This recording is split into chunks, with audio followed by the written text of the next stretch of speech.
I will say, because it is a little bit hyper localized, it would be cool maybe if you want to do. I don't typically do this, but would you give us like just the quick origin story about who you are and what you're up to right now? Yeah, for sure. The elevator pitch goes, Yeah. my name is Jack Cook, 25 years old, currently living in Los Angeles, but I'm from Savannah, Georgia.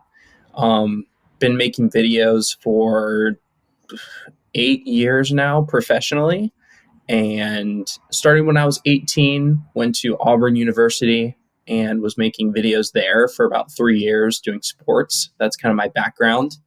Moved to LA and bopped around doing a lot of freelance jobs for about a year and a half before I decided to start doing a daily vlog on TikTok, which I've now been doing for 600 and today will be 618 days in a row. Jesus, I didn't realize it was 6:18 already. Yeah, Okay, 618. keep going. So yeah, been doing that most recently, and it has in the past, I don't know, I would say like 200-ish days actually become my full-time job, which is pretty cool. And when did you move out to LA? I moved peak COVID, June 2020. Why'd you move there? I was at Auburn, and I actually moved to LA before my senior year at Auburn, and I spent a summer here just to see if I would like it because I knew I was Mhm. interested in film. I knew I wanted to pursue a career in filmmaking, and I was like, LA seems like the place where you can actually make that happen. Let's Yeah, go check it out for a summer. I did that. I really liked it, and I was like, as soon as I graduate, I'm going to move here. So got it. even when COVID started, it was sort of like I was waiting. And then I was like, I can't wait any longer. I just got to go. Yeah. So, I mean, you're still there, so obviously you like something about it. Is I it do. is it the scene that you thought it would be, and now that you've been there for a little bit, I mean, what's maybe changed about your why and why you're there? As far as like Los Angeles specifically, Yeah. I just think it's a place that provides very unique types of opportunities. The best example that I can give is 2 days before this shoot, I got a text message from one of my friends who was like, "Hey, I don't know if you know this YouTuber. His name is Eric. He's doing a video Yeah. shoot in 2 days from now at this house in Malibu. If you want to be involved with it, let me know. It's going to be a competition. There's going to be prize money. It'll be really cool." I was like, "Sure, why not?" And then 2 days later, I went. Turns out that it was 25 like TikToker people all competing for $50,000. I end up being one of the three winners of that show, splitting the $50,000 prize money with people, That's wild. and that's how I spent my Tuesday. So that was a pretty good example of like that is not. I don't think that would happen anywhere else. And like the people that you know that sort of can get you involved with that kind of thing, like that doesn't happen anywhere except LA. Yeah. Man, that's wild. That's so smart too, though. Just hacking the attention. For Getting all sure. those TikTokers that are, of course, going to talk about it. The Oh, brands that I'm absolutely. sure were a component of that. Yeah, that's just Yeah, wild. Eric's a smart guy. He had like, I don't know if you saw anything about this video, but his videos in general, they have like a 20-person crew that are like making Wow. these videos come to life, which is pretty insane. Yeah. Do you have a beagle, A beagle? like a dog? Oh, no, I don't. Can you hear that dog across the Oh, street? I can. I was like, I didn't think you had a dog from all the vlogs that I've seen. Okay. But No, it there's a sounded like dog. one of my dogs. That's why I was asking. I thought that was funny. We're kind of in like a canyon here, so like all of the sound gets like trapped. Oh, So all yeah. the sound you can hear everyone like really easily. Well, I mean, it's been a few episodes since I saw you talking about the landslide that could potentially be happening. Like, what was the deal with that? Well, I mean, I know that it's California is like constantly moving. It seems like so. pretty much yes. There's like right behind my house. There's like a big hill, and above the hills, like pretty far up, is another road. And between my house and the road is just all like a big pile of dirt, basically. Hmm. And we had a bunch of rains in like January, February, which eroded the road above me and then got underneath the road and started like literally a landslide that is coming into the back of my kitchen, basically. So can they do anything to help reinforce that and prevent it from happening, or is it just like, yeah, we can't really do They anything about this? they are reinforcing it right now and sort of creating a temporary structure, but there's Uh, only so much you can do without getting the city involved and getting the proper permits, because what you actually need to do is build a retaining wall. And to do that, you have to have permits from the city. The city wants nothing to do with anything and they're very slow. So we are playing a waiting game with them and building some sort of like they're doing like rebar and like things to mhm. try and like prevent further damage. But It's I mean, if wild. that whole thing gives out, depending on how much is there, there's not much you can do to stop it. Yikes. Man, there's just stuff everywhere. It seems like Yes. Philadelphia and whatever the interstate was, I-95, right? Like the bridge collapse, Yeah. something that was going Yep. on there. But I think that was due to a fire or something, so that's different. But anyway, it seems like infrastructure is just going to hell. So hopefully we fix this. um, I had no idea that you were from Georgia. I don't think I knew that. Yes. Yep. Originally So from Savannah, East Coast. yeah, I grew up in South Carolina and Columbia. Oh, nice. Where? So Okay, cool. yeah. I grew up about 20 minutes outside of downtown, and then I went to USC for my undergrad, and Nice. went to Colorado for masters, and then came to Kentucky for more school. So, and I'm still here. You did your more school in Kentucky? Yeah, I got a doctorate actually in music, in Oh, percussion. wow. Yeah, That's so yeah. cool. It's a lot. It just means I stood in a room and played a lot of music for a long Okay. time. That's all that really means.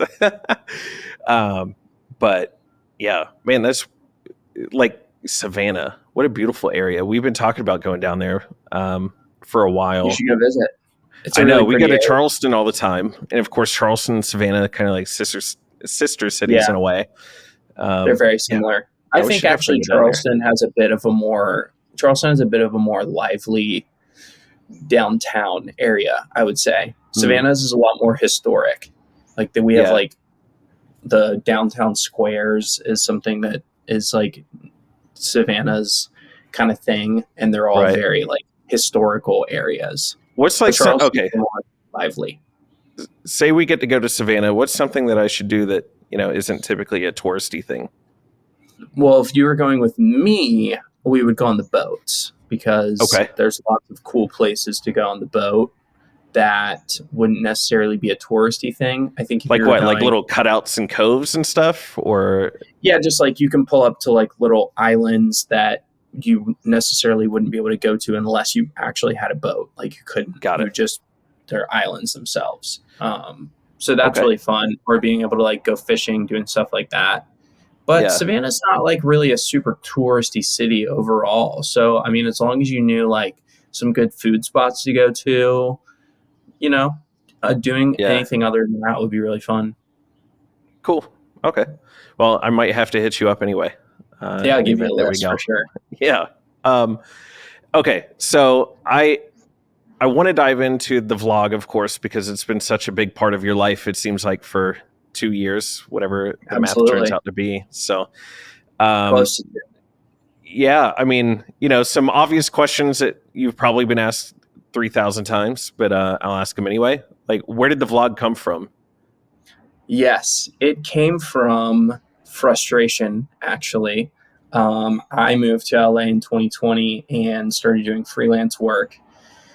The problem with doing freelance, there's a couple issues with doing freelance work. The two things that I sort of kept running into that I didn't like were I felt like instead of being on an upward trajectory with the freelance work, I felt like I was just hopping from one job to another. But my if you took a step back and you were looking at like my progression in my career, it was sort of a flat line. It Mm, wasn't really like upward trending. Um, so it wasn't like the freelance work was then leading to better freelance work, I guess. got And it. so I felt like I didn't have something that I was building. I was just going from one thing to the next. The second thing that I didn't love about it was I didn't feel like I was a part of something that was being built. Like, I didn't like the idea that I could be with a client for 3 months and like be doing their thing with them. And then all of a sudden they're like, okay, we found somebody else and we're going to like, use them for Mm, videos from now on. It's sort of like, I want to be able to be somewhere where I'm like putting my all into like something that we're building, whether that's yeah. their business or like their content profile, like whatever that looks like. And so I just got to the point where I was really frustrated and I was like, the only thing I know what to do is just to do my own thing, but I don't know like what that should be. And my girlfriend Mallory was like, you know that you have to post on TikTok. And I was like, I don't want to post on TikTok. That sounds super lame. I don't want to do it. And she was like, you have to do it. Just figure it out. Because that's like, that's where everybody was growing. That's like what was being, you know, that was what was like allowing people to grow at the time. Yeah. And I just like didn't want to do trends all day and try and figure out like how to make a 15-second like dancing tutorial video. And this is back during So COVID, so it was still a lot of dancing and trendy kind of stuff. this is like later in 2021. I started Yeah. in October of 2021. So I had done the freelance work like during this COVID time. And then that was like my idea of TikTok kind of at the time. And so then I was like, okay, well, what could I do on there that would actually be something that I would enjoy? And I always loved the vlog format. Like I loved like Casey Neistat back in the day. And I just really enjoyed that type of content and that type of Hmm. storytelling. So I was like, what if I just do a daily vlog, but I make it TikTok version and I'll make it really short and it doesn't need to be this like big, like overbearing thing for me. And I can just like let it grow and evolve and see if I like it.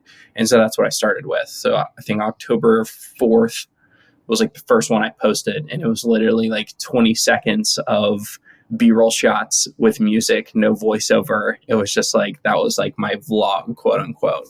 And then eventually I added things like the voiceover and I started adding like Yeah. storyline elements to it. And then it grew into sort of more of a thing.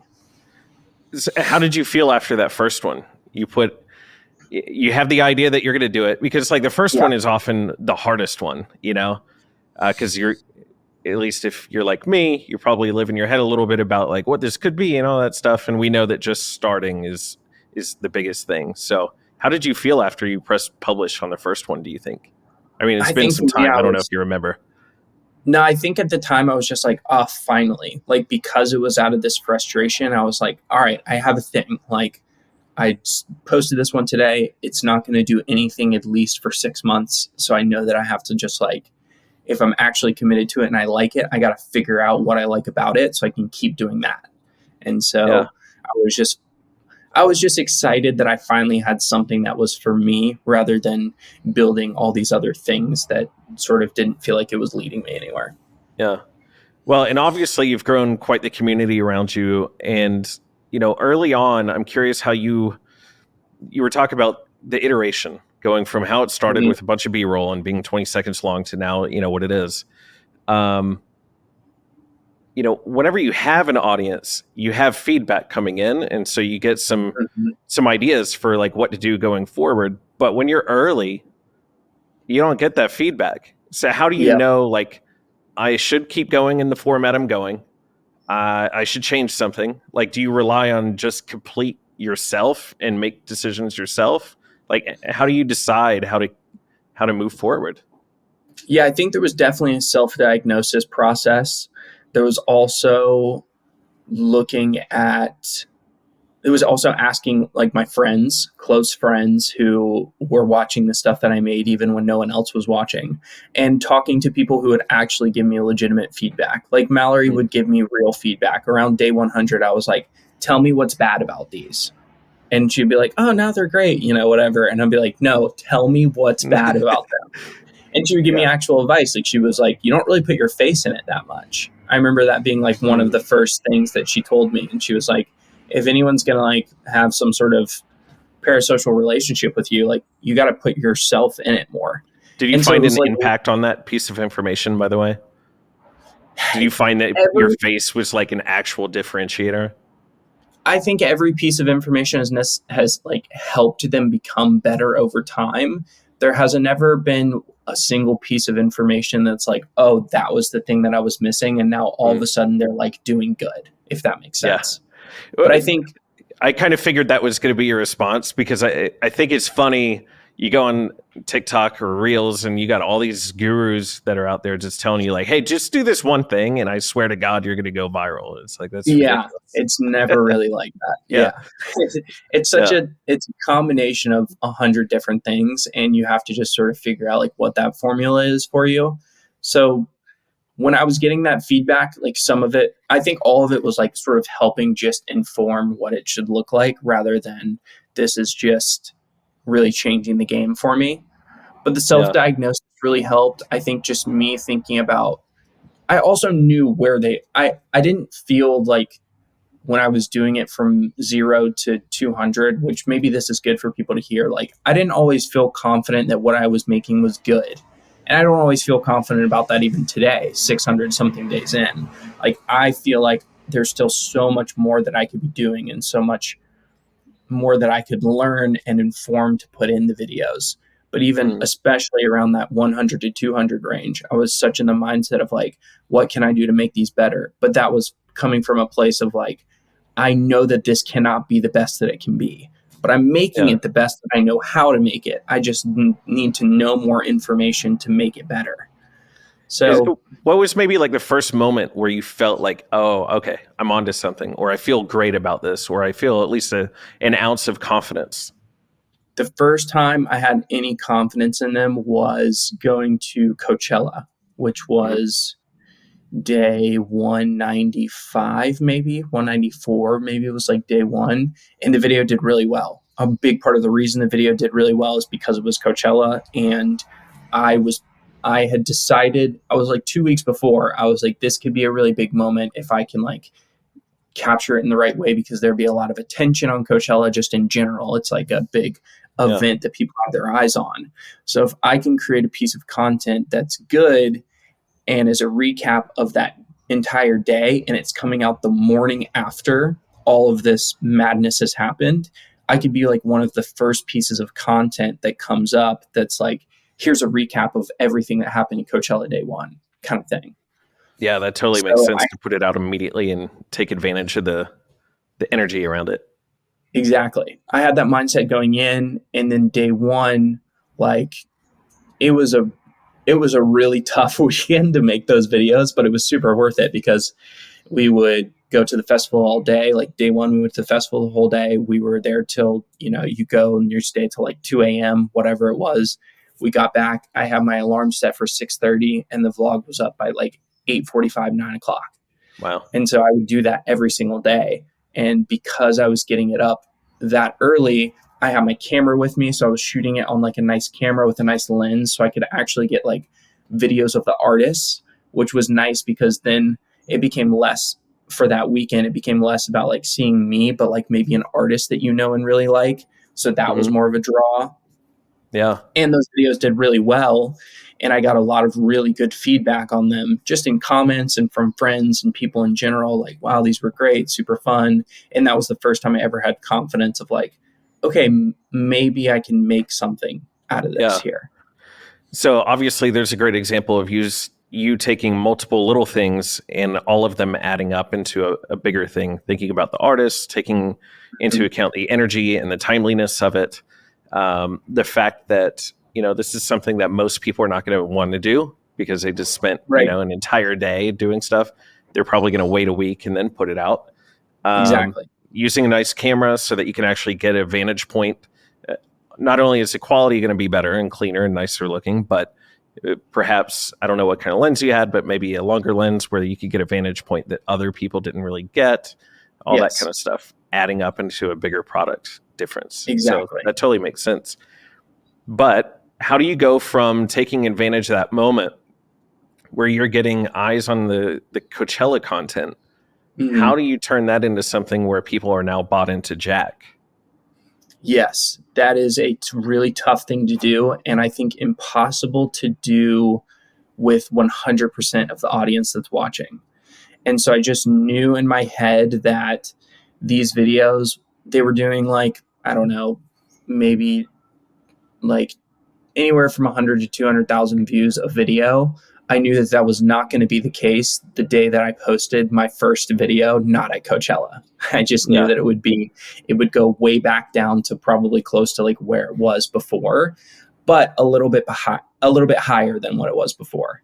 And so I needed to build some kind of like baseline and sort of take as much as I could, like cast a really wide net at a place like Coachella and hope that some of the people fall into the Yeah. vlog bucket, if that makes sense.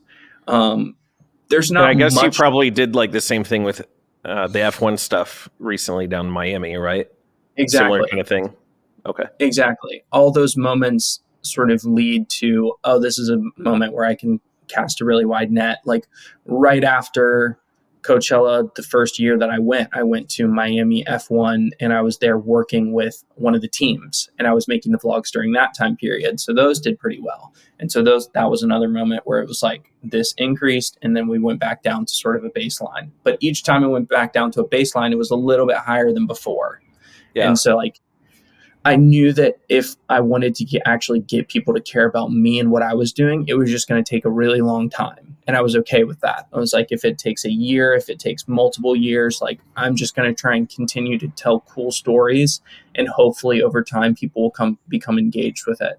And so like Yeah. 200 before the Coachella videos, I don't really know how many people were like super engaged with my videos, but it wasn't that many. And especially looking at the comments, like it wasn't that many that I was seeing like a real community around it.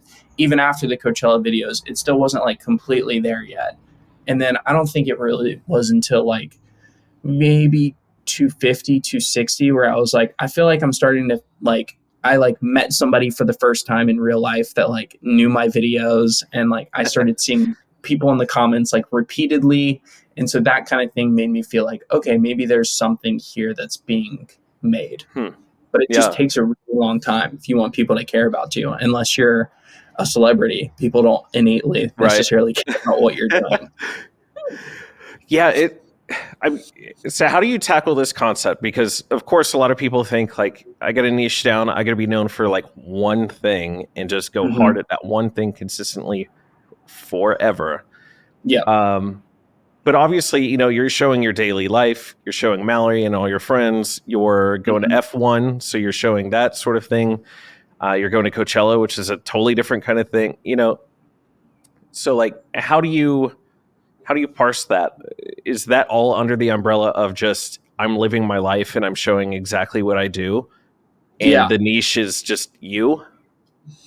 I think that I have an idea that niche is very overrated and style is underrated. I think a lot of people talk about niche, especially when you're starting out and like finding what your niche is and like really tackling that. And they assume that you just like know what your niche is going to be and that you have to like really start there and then grow it. But I think if you have a style of video and a style of storytelling, you can make a video about anything and people will watch eventually. And that's a key part to it. So like if I look at some of the creators that I really like Tim Trusano, you know him? I don't think so. Okay, he's a great person for you to look up. Okay. He's 45-year-old dad living in Brooklyn, New York, and he makes videos about he makes vlogs as well, but he makes video. He has like a 9 to 5, like traditional corporate 9 to 5, but then he also makes videos about his kids and all the things that he likes. So he doesn't really, I wouldn't say he really has a niche either. Mm-hmm. And I think what's really powerful about trying to craft a style is you get to tap into all of your interests rather than just one of them. And when you tap into all of your interests, you actually end up finding out like, oh, people are more interested in this interest than I thought people would be. For Mm. me, that's kind of been cooking. Like I've Yeah. always liked cooking. And if I just decided, well, my niche is going to be filmmaking and I'm always going to make videos that are specific to like filmmaking, I'll talk about gear and storytelling and I'll always like make my videos about filmmaking. I would have never talked about food before or cooking. And Yeah. that's actually something that's in my videos quite often. And I've made videos about before that have done really well. And I would have never tried to tackle that interest had I just thought to myself, let me just stick to my niche, which is filmmaking. And I think when you focus too much on niche, you end up just kind of pigeonholing yourself into like one specific area, when rather than that, you can just focus on like what's your style and what's going to make you unique as a storyteller. And that becomes more powerful because, like I said, you can make a video then about literally any topic, and anybody that likes you and likes your style will then listen. Like Casey Yeah. Neistat, when I liked his videos back in the day, he could have made a video about anything and I would Yeah. have watched, because it was Casey. Like, I didn't care what the video was about. It was going to be a Casey Neistat video, and I knew that, and I liked Casey's videos no matter what the topic was. And that's because he had a really good style. So what I'm trying to go after, which I don't know that I've necessarily like done a great job of this, but I've tried to give myself a style and sort of create Mhm. a style, so then when somebody watches it, they go like, if it's a cooking video, if it's a F1 video, Coachella, if it's, you know, gear, whatever the video is going to be, I'm going to like the video because it's Jack. And so that's kind Yeah. of the place Totally that I'm makes trying to sense. get to. Yeah. Okay. So I have my cheat sheet of like, I don't know, probably 30 different questions. Okay. And along the lines here, can we maybe like jump through these is like Sure. quickly? Okay. Yeah. Because it goes along with some of this. And in no particular order. um, I am kind of curious, why do you show your friends? And when did you start showing them? And do you have any advice on maybe when you shouldn't show other people? hmm I think that characters are really important in anyone's story, and I sort of think of what I'm trying to do in like a movie or TV show terms. And in movies or TV shows, there's always like multiple characters, not just me. So I think like having other characters that people can sort of like not attach to, but know, it's sort of Hmm. like it sort of better informs and builds out that world that like I'm trying to make. So I want you to know about Mallory, and I want you to know about our friends, the ones that are like willing to be in the videos, you know? Yeah. Do Um, you ask them? Are you like, hey, can I get a shot of you doing this thing real quick and mention you in the vlog? Is that cool? Like, at this point, most people just know, even if they haven't met me before, or like the first yeah. time that we meet, it's like, what do you do? And it's like, well, I do a daily vlog. That's like kind of the thing. So it's like it's not as weird anymore as it would have been if I met somebody on like day 150 or 200. Like, I would have been really nervous to be like, Mhm. I like kind of want to put them in the video, but like, do I ask them? They're going to be like weirded out about it. Now it's not really weird. And like, people are like, oh, am I going to be in the vlog? Like, they're like almost They like want to be, asking right? me, like The they want Casey to be. Neistat thing, right? Is this the vlog? Am I in the vlog? Right? Exactly. Yeah. Yeah. How So did you people are ask that like, question back in the day, by the way? Did you get over your nerves and just be like, hey, do you mind if I include you? I kind of got over it because when I would ask people back in the day, I would be like, hey, can I put you in the vlog? And their answer was almost like, yes, like I would have been sad if you didn't, kind of thing. Oh, And so okay. I was like, I need to just get over that and like do it, because Mm, I think people almost like expect it, the people that like are around me. yeah, that totally makes sense. Okay. I, this is more of a question just for me. How in the world do you remember to film? I mean, at this point, I'm sure it's a muscle, but Yes. like early on, you got to like actively think about like, I'm going to hmm do this, right? So Yes. how do you train that muscle, especially early? I think it's just reps, because there were so many days when I didn't do a good job of it. Like, I would get back to my computer and be like, oh my God, I shot 40 clips today. What is going to be the vlog? Like, oh my Mm, gosh, I totally didn't film this, that, and the other. And I would also have friends that would text me and be like, wow, you didn't put this in the vlog. And it was like when we were like hanging out doing something, or like, you didn't put this oh, in. and now Like, I they're guess taking it personally. Like, yeah, I guess we're not as cool as I thought. All right. exactly.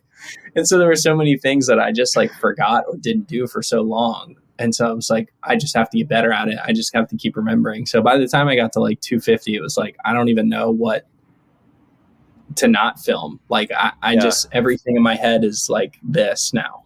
Have you ever tried just like leaving the camera literally just rolling the whole time?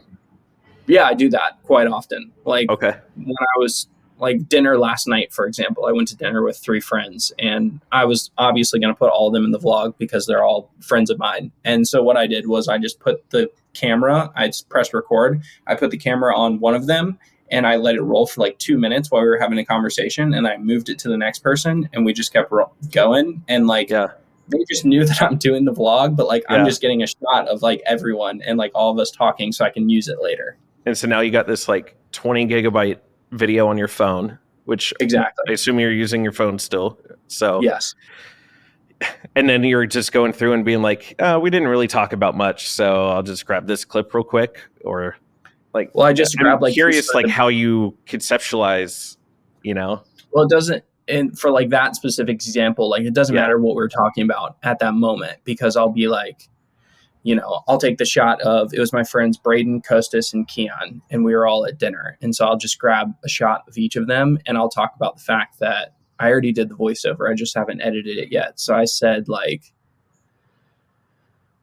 we're at Javier's, which was the dinner place we were at, and we're catching up, like having a good time, whatever. And then we need to do another podcast because they have a podcast and I was on it like a long time ago. And so I'll just have the shots of them. And then like the voiceover is sort of just like a completely different thing. Like it's just telling the actual story. Okay. So you brought up the voiceover, and I am kind of curious how maybe that's evolved because, early on, it's super easy to sit there and just literally narrate what I see. Mm-hmm. And that's sort of what you do, but like you said, you're providing a little bit more context and backstory to the scene that we're actually seeing. So how do you think Yes. about what you're actually going to say?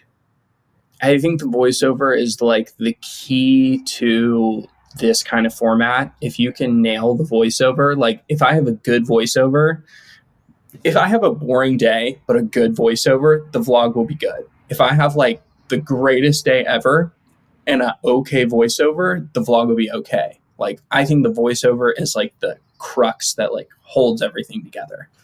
And so I think about it a lot and like what are the ways that I can better story tell because that's where it comes from is like my voice basically.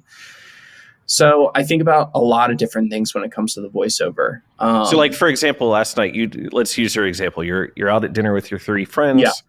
Javier's, I think you said. So like, Yeah. what makes you think about the podcast as being the part, you probably have a lot of things that you could have talked about. Why that? Yeah. I think that that specifically then implicates something that's going to happen in the future. And I think that for anyone then watching, you could be like, oh, they might do a podcast together in the future. And then 3 weeks from now, when we actually do the podcast, then you'll be like, oh, I remember. If you actually are watching all the videos, I remember when they talked about this when they were at dinner that one night 3 weeks ago. And so I think that's interesting because then you really get to be kind of on the inside. Because I could talk about a lot of things, or I could have talked about a topic that we talked about at dinner, which sometimes I do, or like, there could have been a lot of things that I discussed, but that specifically talking about the podcast, I think makes sense. I think it is kind of wild about what you just said a moment ago with the voiceover too. It's just like with the visual being a little bit separated from the audio, we have a choice of which story means more to us. Is it the impact of the audio or is it the impact of what I'm seeing? And I think that's kind of fascinating about, I think you're totally right, that the audio takes precedence over what we're seeing because it's providing some different context. That's wild. I haven't thought about that. The audio provides so much more context because even in that moment, the video doesn't really show you anything other than us being together. And like the video, honestly, I only think of the video as like, what can I do? What can I provide that's like well composed, and then it's going to relate to the audio later and like looks nice. And so, but then really the storytelling comes into like the voiceover and how am I going to glue all this together? I guess the voiceover acts a little bit kind of like sound effects or like music as well, right? Because it's like see a scene and then the music is happening and the music is basically signaling this is how you should feel about what you're seeing. Yes. Right? Absolutely. So, similar thing. That's pretty, I love this stuff. And even like the pacing relates to like how you should feel about a certain thing. Like if I'm talking slower or faster, or if I'm moving from one thing to another, sometimes I'll do like mini moments that are like very quick words that sort of get you from one thing to the next, that almost acts like as a transition or like a Yeah. riser or something like that. Yeah.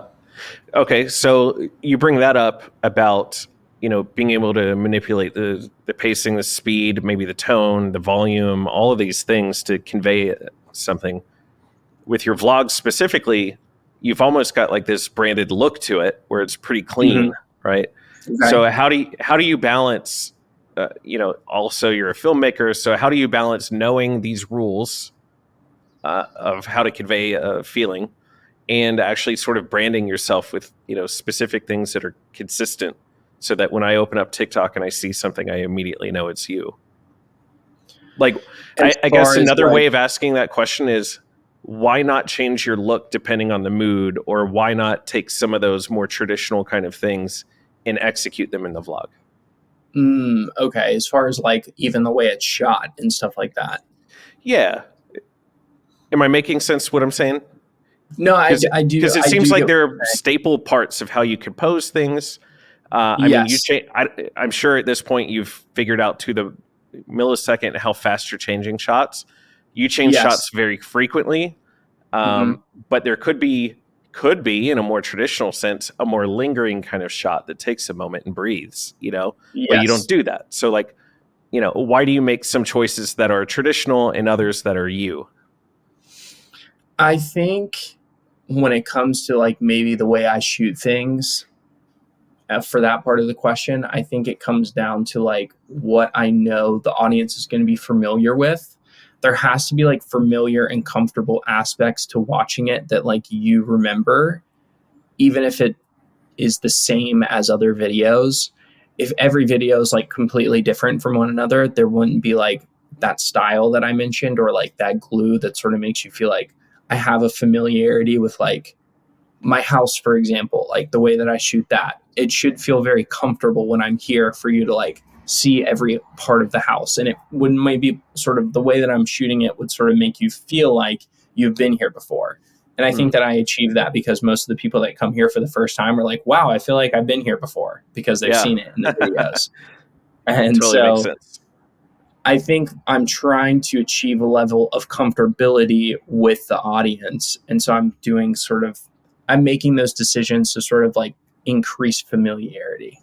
Is that a Yeah. good answer to that question? Yeah, I think so. I mean, Okay. I think on the surface, you brought up Casey's vlog. On the surface, you look at that and it's like, well, he's not taking into account any of that kind of stuff, because it's like, well, he's just rolling through the city and wherever he happens to show up is it. But it's like, but that was the decision, right? Like, as Yeah. things are coming, that's what you see. And that actually Hmm. becomes the thing that you expect, Yes. which is, you know, weird. But anyway, I am kind of curious when it comes to compositions and like what kind of shot actually makes it in, because I'm sure Hmm. there's tons of stuff on the cutting room floor that didn't make it in. How Yes. do you actually decide, like, okay, this moment was important enough, or this is a shot that should be here? Yeah. I think that it has to relate to a Siri couple is different talking. things. It has to sort of check a box in one of multiple boxes. Whether it's if I'm setting up a scene, maybe it's like a what is it called? I'm blanking. Establishing shot. So Oh like yeah. if I'm establishing into a scene, like I need something that's establishing, and then I'm gonna slowly get closer and closer to the action. If I'm giving you a shot that is going to make you is going to visually give you one of the five senses. That's really important. So Hmm. anything that I can sort of elicit a sense from you. So whether it's like a close-up shot of like food and steam that would maybe like make you think about like taste in a moment, like that's a really important thing to do, rather than even like me showing the food in a other, a little bit further away, or like it's really important to get like the moment that makes you feel the most like Yeah. I'm tasting this in my mouth. So like when I'm shooting stuff, a lot of the times it's a lot of like, if you were right here next to me, how would you be experiencing this moment? You would be experiencing it through the five senses, and you also your emotion through that moment. And so I think about it through that lens of like, how can I bring you into that moment? So if I'm stirring the eggs, can I get a really close up shot of me stirring the eggs and then get a shot that maybe is more of a wide focal moment, but I'm going to like plop the eggs down onto the tortilla, but it's really close. And that's going to make you feel like you're about to then like eat the egg taco or whatever Yeah. it is. And so Yeah. most of the moments is like, or I go on a run. That might be like wide shot of like me, running past the camera, but then I like want to show my shoes and I want to show them like kind of closer up to the ground. Maybe I want to show like the sun passing through the tree so you can see that it's sunny. So you get the feeling of like, what's the weather like in this moment? And I always have my clothes on. So then, or I might like put my clothes on before I leave. So you think you would know like what the temperature outside is. So you would sort of get the feeling of like what the weather is like. So a lot of it is based on like senses, and like I'm trying to bring you into the world as much as I can. So I want you to feel like you're there, and the feeling comes from the five senses. No, that's fantastic. So real, true cinema making, filmmaking. Yeah, right? yeah. I was just thinking, you were talking about running. I was like, I think it's cool how you've turned little phrases that are unique to you into something that is, known throughout your community at this point, like the fancy gym or the Bev, right? Yes. I assume that those were strategic moves. Very. As characters, right? Because like the Bev at this point, it's like it has to be there or people are going to talk about it, right? You go to Europe and you don't get it, and then you come back and of course you had to highlight the fact that you're drinking it. So exactly. Yeah. That moment specifically is like a really, like it wasn't that long. It was maybe like 20 minutes, but crafting the moment that I would have the Bev after Europe. Like I shot that for like 20 minutes. Like I was sitting there like, okay, what's the right way to like, and I finally got to the point where I put the phone in the back of the fridge and then I had the can in the foreground and my face further away, but the can was sort of blurred. So it was this moment of like, the can's there because you can see it and you can see the grin on my face. And like, that was like the like aha moment of like, I'm reintroducing the Bev back into the world again. Yeah. But like having that specific shot is like really important for the audience, because then they don't feel like, if I were to just like get the can out like I do every day, then it would just be like me getting the can out every day. But that specific shot is like we're leading back into it and like they get to feel it along with me. So having those moments are like super, super important. It's like, oh my God, that's not the Bev, is it? Oh my God, it is. Exactly. Right? Yeah. You want that feeling of like, that's so funny. Oh my God, it's there. Yeah. Over an aluminum can, Yes. Like it really is a character. That's just wild. But I think it's important to have those in your storytelling. Is like you want to have lore almost. Like movies and TV shows have their own lore and these little stories that like you could, if you were a fan of a TV show or movie, you could talk about a thing or a story that like a person on the outside would be like, what are you talking about? So I want to have those with my videos with like, if somebody says like the fancy gym, somebody would be like, what are you talking about? What's the fancy gym? But like, if you knew my videos, then you would know that story and like kind of where that came from. So I think that's really important. By the way, I need to, is that your Bev? That's my Bev. There it is. We'll have to tag Ghost and see what happens. Obviously, okay, so to the shot selection frequency, you have to have an incredible amount of shots to be able to pull off the style of vlog that you have. Yes. Because of the rapid succession of shots. So do you go into it and you're like, hey, you're talking to yourself, you're like, hey, I got to get 5 shots of this, or a certain minimum number of shots? There's not necessarily a minimum, but I think I know how long I will typically spend on a certain subject, and that will sort of inform how many shots I need for it. So like if I'm cooking breakfast, sometimes I know like I'm just going to be cooking breakfast pretty quickly here. Can you hear my stomach, by the way? No. You're talking about breakfast and my stomach is sitting here growling now. Anyway, go ahead. I'm doing a good job. Yeah, you are. So I can kind of know in my head, like, okay, we're going into the store right now, like, and I'm just grabbing something really quick and it's only going to require, 3 shots in the voiceover because I'm going to give it a full sentence and a half sentence. And that's pretty much all I need. And so then I kind of only get, maybe 4 or 5 for cover or whatever it is. But then sometimes I'm like, this is more of a moment. And I realize that. So I'm like, I want 10 right now because I need the different things going on. Like at dinner last night, I knew that I wanted to talk about each of them individually and like us as a whole. So I wanted a shot of everyone. I got shots of food. I got shots of all the things just so that I would have all that cover. Yeah. And I you would say obviously, each video has anywhere from like 75 to 90-ish, 90s on the top end clips a day. So I'm averaging like somewhere in that area. And then the days where I get like, I go and I airdrop my clips and I have like 65, I'm like, ooh, I might run into some trouble here on some scenes. And I'll like talk too much about something and then I go to edit it and I'm like, yeah, this isn't going to work. Yeah. Huh.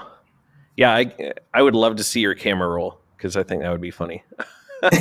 Do you just like immediately airdrop to your computer and then put it on a hard drive and delete from your phone? I delete from I have the terabyte on my phone, luckily. So I only have to delete like once every other month or something. Wow. Okay. Yeah. Got it. I am kind of curious about that pacing. Why'd you establish this like every half second or whatever that frequency is? Why change so often? I think that in the beginning, I just thought that that's what you needed to do to keep people's attention on TikTok. And I think that also for a while, it provided the right kind of pace. Like when I was watching it back, I was like, this is moving the story along. And like somebody who's watching it can understand what's going on and also like not get bored of what's happening. And around the 200 to 300s, I was doing way too many cuts. And so I've sort of eased up a tad bit on the cuts, but I still cut pretty often. Every like half second, maybe a full second, one shot gets like you were saying. So you still think that you kind of need it to be a faster pace? I think that, is that just now you and what you're known for? Sometimes I watch it and I'm like, this, like I may not have like enough shots, so I like hold one on the voiceover and then I watch it back and I'm like, I think that this is just too long, like it's boring, like you don't need to like look at the shot for this long. And so I think when you're watching all of the exported versions, you're like, he's constantly cutting all the time, like he never makes a decision to like let anything linger. But sometimes when I do make the decision when I'm cutting, I like let a shot linger and I'm like, it just feels like it slows down the pace of the whole thing. And like not that the videos feel like you're on a freight train, but like they move along pretty quickly enough to like you spend your minute there when you're scrolling on TikTok and then like hopefully I'm capturing your attention the whole time. And I don't really want to like lose that attention at any point. I would like to get to the point where the vlogs could be a little bit longer, like a minute and a half to 2 minutes long. And I would hold some of those shots for more time and sort of like create more of a moment and an energy out of them. I just don't think I'm at that place. I think that it would actually. What stands between now and there? The audience size. I think like the audience size, if it was a lot bigger, there would be more of a dedicated, like it would be able to still do well in the algorithm, I guess. And I think right now I'm sort of at like a fluctuation where I can be like, I'm not at the point where I can just post anything and it's going to do really well. There are some creators that can do that. They can literally post anything and it does really well. I can't really just post anything right now. I can post the vlog, and if I post like the one that I make, like it does like a certain range, and I know that. I would just like to get to the point where I could like be a little bit looser with the structure of it and people would still like be involved with the story. So what is that correlation though of the length of the vlog and the size of the audience? Is it, again, if you had a bigger audience, it's a bigger net of people that might actually watch to 2 minutes? Yes. Okay. Because I think that my vlog in general, like you have to have kind of watched a few of them to like care about it. Like you wouldn't just a random person scrolling across their For You page. Well, hey, I'm gone. Hang on a second. Let me see what's going on.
Okay.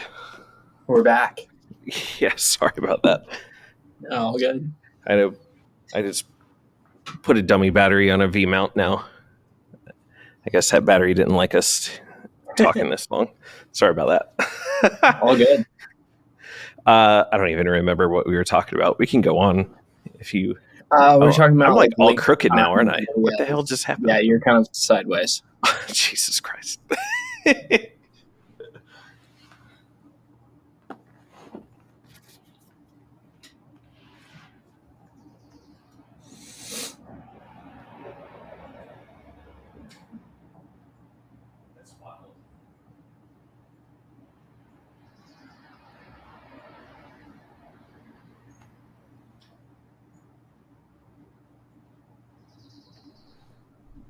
I'll fix the horizon in post.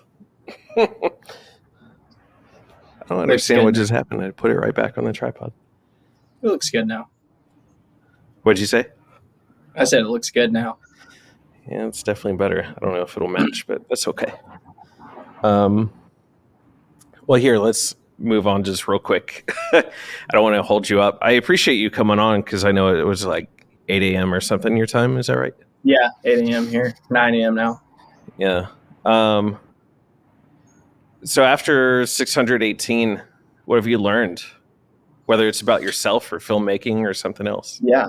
Yeah, I've learned a lot, I think, about filmmaking and storytelling. I think the biggest things I've learned are one, is how important conflict is in Mm-hmm. storytelling. It's something that gets missed out a lot on social media, I think, in general. But input and conflict being like a very loose term, like it doesn't always have to be life or death conflict. I think that was like maybe what my issue was, is I wasn't including conflict that was like maybe silly conflict, for lack of a better term. But conflict is super important to story. Like, what's a good um, example? Because I mean, I would think that like in normal life, we're not running into your point, the life or death kind of situation. So how do you turn no, something that's an never. average moment into conflict? You are out of laundry detergent and you need to do laundry. Like that Mm, can be a conflict point. And it's like that's sort of quote unquote meaningless, like it doesn't mean anything to have that. But like if you are doing what I'm doing and you're making a vlog and it's like, okay, now I'm going to do laundry, but oh shoot, I'm out of laundry detergent. Now you're going sort of on this side quest to sort of complete the getting laundry detergent. And even though it's like sort of meaningless, people love to watch like you have something that's a problem. I want to see it get resolved. And so like yeah, just having that conflict point of like, uh, I'm out of laundry detergent. People want to see you get to the point. Like you can drag them along for an entire video of you like figuring out how to get the laundry detergent. But by the end of it, as long as you resolve that conflict, then people are sort of like hooked, I yeah, guess. yeah. Um, So I think conflict was super important, and like I had a series of videos that did pretty well, and a lot of it was because it was a time when my power went out, and so that Mm, was sort of this like there was always a conflict in the vlogs of like I was doing something, the power went out in the middle of me making the video. The next day the power was still out. We had to stay at a hotel for one night, and then the power finally came back on. But like those three videos did really well because the entire thing was sort of predicated on like we have this conflict that's sort of yeah, like throughout the entire story. So like finding moments of conflict, people I think try and shy away from that, but I think it's really important. yeah. um, if you were trying to do something like building an audience on social media, you have to like take a step back from yourself and like look at what you're giving people and be like, am I inviting them into a world that they can Hmm. sort of live in here? Is there story that they can attach themselves to? Like Marvel is the best example. Like they created literally a universe that their fans live in, and they like Yeah, have the all the movies, and they have like the theme park at Disney. They have like so much that you can sort of attach yourself to and like be along for those stories. So I think about it with me on a very small scale, nowhere near Marvel, but on a very small scale, am I providing something where people can sort of like be invited to a world in a sort of like a story that is evolving. Like if you've watched Mm, from 200 to now 600, there's been so much that's changed throughout my life. And I think if you were an audience member, there would be something that was sort of, you felt like you were a part of if you were watching it. yeah. And so I think that's really important to give to your audience of like, you are a part of something. Are there any red Um, flags that you can think of in that spirit? Are there any red flags of like where you're actually not inviting people, things that are actually keeping people away? hmm, that is a really good question. I think I think one thing that people typically lean into that doesn't really invite people in, actually in the end, is sensationalism. Okay. So doing things that like is only going to get you clicks and views. I think that like leaning into that kind of content typically doesn't lead like it doesn't lead to really anything good. And I think if Mm, like you're just thinking then like growth is the only thing that matters, but like getting like your core audience is really I think more important than that.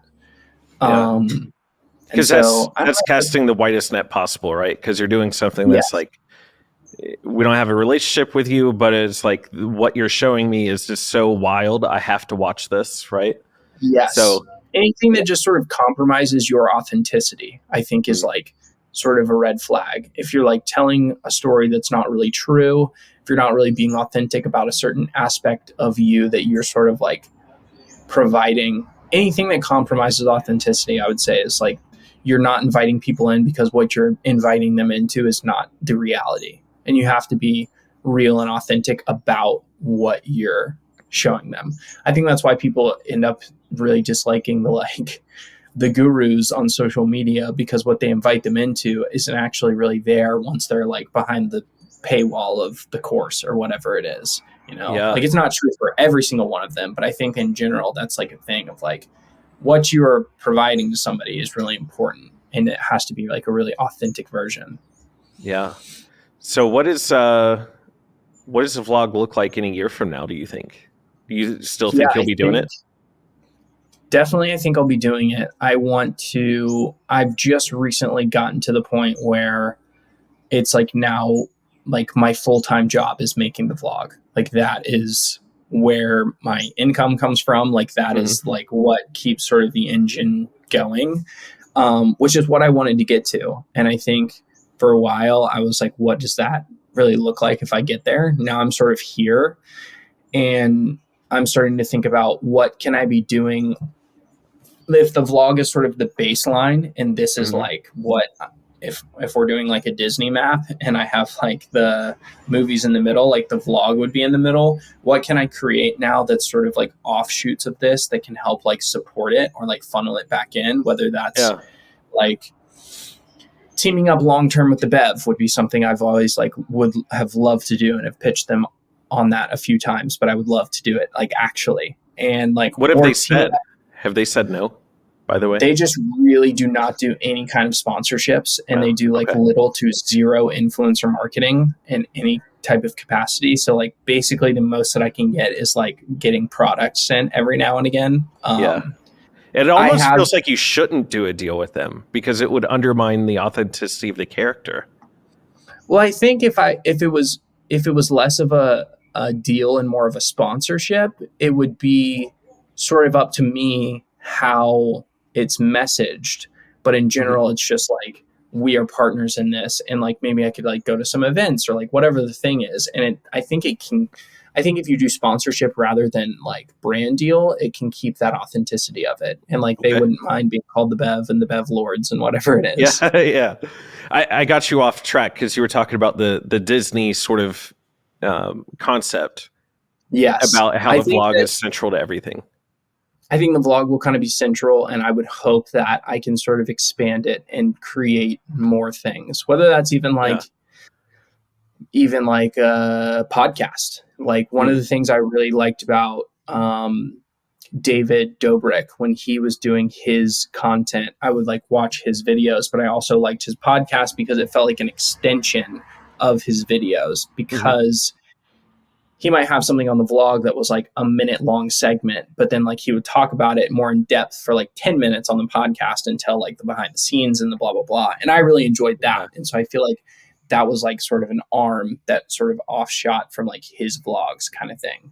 So if I could create things like that would sort of like extend out from like the vlog being at the center, or like creating my own brand, I would love to do that one day. I think that that's probably a few years down the line, but like if I was creating my own brand or my own thing, whatever that thing would be, sort of documenting the whole process of like from the beginning, creating it to like the point where it's like, you can go get the thing, whatever it is one day. I think that would be really fun. Yeah. That's awesome. Are we going to make the vlog? Oh, 100%. I've already got clips of you. Nice. Oh man, that's funny. Have you had that moment where you're walking in LA and somebody's been like, "Oh my God, it's Jack"? Yeah, I have actually, luckily a few times. How's that make you feel? It's really cool, actually. I think that I'm nowhere near the point where I'm walking down the street and it's a problem, like an A-list celebrity. It's never really like that. So it's always like, it feels like after 10 seconds, of like, what's the introduction and what's your name, that like I'm meeting a friend. Because most of these people like know a pretty good bit about me. And so then it's very easy for me to be like, tell me a little bit about you. And then it's like, we're friends, and they like know enough about me that I'm like, more about me than like some of my friends might even know. So like we're already, I don't know. It's cool. I like it. I was going to say, what is that dynamic? Because I mean, obviously I see your vlogs because I've mentioned Mallory and a bunch of other things about it, right? Mm-hmm. Like, does that get weird at all when people like start bringing stuff up and you're like, oh my God, I totally forgot about that? Or like, this is just strange because I don't even know this person and they seem to know everything about me. I think it's fun just because like that's what I would be hoping that I would provide is like, if you're mentioning like certain things about the videos, I'm like, oh, you're like really watching and like you must be like actually enjoying the videos. And like if that's true, then like I'm providing something that you're really enjoying. Like that's kind of my goal. So like if you know Mallory and like, oh, I remember when you did this thing, like I must then be making videos that you actually care about, which is like, it's like I think of it like almost complimentary in a way. That makes sense. I like it. I think it's fun.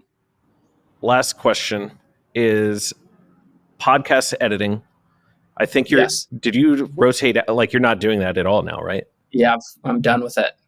Like, because I think in the vlog where I saw you talking about Autopod, right? Mm-hmm. And you were like, I guess my job's done here. Like, yes. Is there any sincerity to that? Where it's like, I don't really have to sit here and do this now. In terms of sincerity, in terms of what? Like you don't have to sit there and edit the podcast because now there's AI that could potentially do that. Yeah, like the podcast that I was editing was called Hoot and a Half, and it was with Matt King and Mike Sheffer. And when I tried Autopod for the first time, I was like, whoa, this is going to take my job for sure. And I was like, this is... podcast editing also wasn't something that I thought was going to be like around for me long term. So I wasn't like necessarily sad to give it up. Sure. But the first time I did it, I put it in the vlog. I was like, AI is going to take my job. I was being serious. Like, I think it's going to just take it.